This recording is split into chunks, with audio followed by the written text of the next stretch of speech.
warahmatullahi wabarakatuh. Perkenalkan, nama saya Gevira Hardiati dengan NIM 22002101. Saya dari Prodi Administrasi Pendidikan. Baiklah, di video kali ini saya akan membahas mengenai batasan dan fungsi komunikasi nonverbal. Sebelumnya kita sudah membahas mengenai komunikasi verbal dan nonverbal. Nah, untuk topik kali ini kita benar-benar mengkaji lebih jauh secara umum tentang bagaimana komunikasi nonverbal dalam sebuah pemaknaan komunikasi di sebuah organisasi. Jadi, kali ini kita akan berbicara batasan atau definisi dari komunikasi verbal. Kemudian kita bisa melihat perbedaan antara komunikasi verbal dan nonverbal tersebut, sehingga bisa menjelaskan berbagai jenis dan fungsi yang masuk dalam kategori komunikasi nonverbal.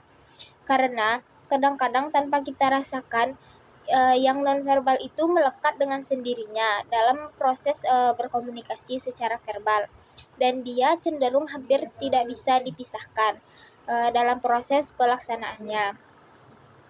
Ketika berbicara soal komunikasi nonverbal, maka ada satu indikasi membatasi dari komunikasi verbal, bahwa setiap yang keluar, setiap pesan yang disampaikan, setiap sinyal yang muncul yang tidak dalam atau tidak berupa kata-kata yang bisa dipakai secara langsung. Artinya, segala sesuatu yang bukan berupa kata-kata itu bisa dimaknai sebagai komunikasi nonverbal. Bisa menggunakan lambang, gerak tubuh, gestur, warna, sikap duduk, sikap berdiri, interaksi gerakan tangan, mimik wajah. Dari berbagai hasil penelitian mengindikasikan dan hasil-hasil dengan 3 fungsi bahwa pernyataan verbal kadang-kadang hanya sampai 7% diakui dipercayai. Sementara itu untuk vokal itu 35%, bahkan 55%-nya adalah wajah. Jadi mempelajari komunikasi nonverbal artinya memahami apa yang dirasakan secara nyata oleh orang lain. Jadi kalau kita mendefinisikan nonverbal adalah pesan-pesan yang diekspresikan, pesan-pesan yang disampaikan secara sengaja atau tidak, melalui gerakan, melalui tindakan, perilaku atau suara atau vokal yang berbeda dari penggunaan kata-kata dalam bahasa. Nah, bahasa umumnya kita kenal sebagai kumpulan dari kata-kata demi kata-kata menjadi kalimat. Kalimat demi kalimat menjadi paragraf, dan itulah bahasa. Yang di luar itu yang kita sebut sebagai nonverbal. Dan ingat, makna dari tindakan demi tindakan itu tidak tergantung dari makna isi gerakan. Tidak tergantung dari segala sesuatu yang disampaikan secara nonverbal, tetapi tergantung pada interpretasi dari orang-orang yang lain yang mengamatinya. Nah, batasan komunikasi nonverbal. Nah, selanjutnya kita masuk pada batasan komunikasi nonverbal. Batasan yang pertama yaitu selalu berada dalam konteks. Jadi tanpa kita minta, tanpa kita sadari, ketika bicara soal sesuatu yang besar, maka tangan kita akan langsung membentuk ukuran yang besar. Tapi secara umum yang namanya komunikasi nonverbal selalu berada dalam konteks. Yang kedua yaitu perilaku nonverbal adalah perilaku normal. Karena memang akan begitu terus tanpa diminta, tanpa disadari. Ketika verbal terjadi, maka nonverbal mengikuti. Yang ketiga yaitu tindakan nonverbal saling berintegrasi. Misalnya rasa marah diikuti dengan tutur kata yang kasar. Jadinya nyatu dengan verbal gitu, terintegrasi secara utuh. Yang keempat yaitu pesan komunikasi nonverbal itu bermakna rangkap. Jadi banyak makna bisa dimunculkan. Yang kelima yaitu perilaku nonverbal selalu dikomunikasikan. Artinya diterima, diinterpretasikan, dan biasanya diberikan umpan balik. Yang keenam yaitu komunikasi nonverbal berada dalam satu aturan, yaitu tergantung pada nilai dan norma masyarakat. Yang ketujuh yaitu komunikasi nonverbal sangat menentukan, karena alat ukur berdasarkan kebenaran itu ada di nonverbal. Dan yang terakhir adalah perilaku nonverbal sangat terpercaya dan bisa dipercaya. Nah, selanjutnya kita akan membahas jenis-jenis komunikasi nonverbal. Jenis-jenis komunikasi nonverbal secara umum ada 5. Yang pertama yaitu bentuk komunikasi tubuh seperti gestur atau isyarat. Contohnya komunikasi wajah. Komunikasi wajah ada 3 secara umum, yaitu rasa senang, rasa dominan, dan aktivitas fisik dan psikis. Persoalan komunikasi wajah yaitu yang pertama, kalau bicara soal keakuratannya, ada ketidaksesuaian antara emosi dengan ekspresi wajah. Yang kedua, pengaruh konteks. Selanjutnya, universal atau relatif. Yang keempat, emosi sesaat.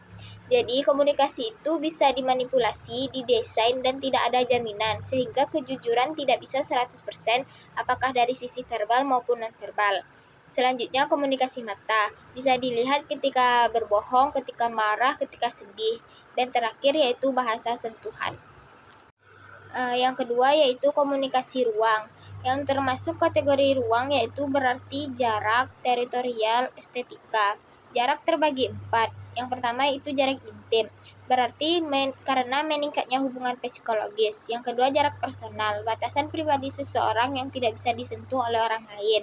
Yang ketiga itu jarak sosial, berarti dengan orang-orang yang mungkin tidak dikenal atau baru saja dikenal.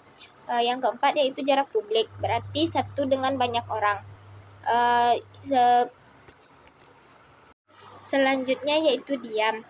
Diam memainkan fungsi yang tidak sedikit dalam komunikasi nonverbal. Diam bisa memberikan makna menyakiti. Diam juga bermakna mengkomunikasikan perasaan, sehingga diam dijadikan sebagai salah satu bentuk komunikasi nonverbal. Yang keempat yaitu paralanguage atau kecepatan berbicara, termasuk volume, ritme, resonasisasi, bentuk-bentuk vokal seperti tertawa, rengekan. Paralanguage dan persepsi. Nah, orang seringkali menilai seseorang dari suara. Suara dari paralanguage, suara merupakan gejala atau tipe kepribadian seseorang. Suara juga mengindikasikan atau mengidentifikasikan sikap emosional seseorang. Kemudian paralanguage dan percakapan. Suara dalam percakapan dapat menjaga sekaligus dapat mengubah peran pembicara dan pendengar dalam percakapan.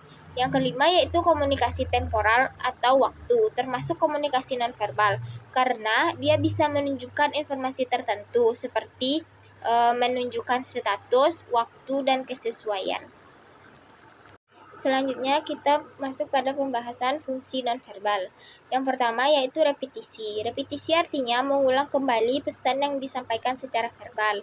Yang kedua yaitu kontradiksi. Nonverbal dimaknai dengan memberikan makna yang berbeda dibandingkan dengan komunikasi verbal yang muncul. Yang ketiga yaitu substitusi. Komunikasi nonverbal berfungsi sebagai penjelas dengan cara menggantikan dengan bahasa isyarat atau simbol-simbol lainnya. Yang keempat yaitu komplement. Komplement artinya tugasnya pelengkap sebagai pelengkap makna dari informasi nonverbal. Yang kelima yaitu regulasi, bahwa komunikasi nonverbal dapat melibatkan tubuh, isyarat yang bisa meregulasi perilaku atau pesan verbal yang disampaikan. Yang keenam yaitu asentuasi, bertugas sebagai penegas dari pesan verbal yang disampaikan oleh komunikator kepada komunikan. Baiklah, mungkin sekian dari video saya kali ini. Jika ada kesalahan kata mohon dimaafkan. Saya akhiri dengan wabillahi taufiq wa hidayah. Assalamualaikum warahmatullahi wabarakatuh.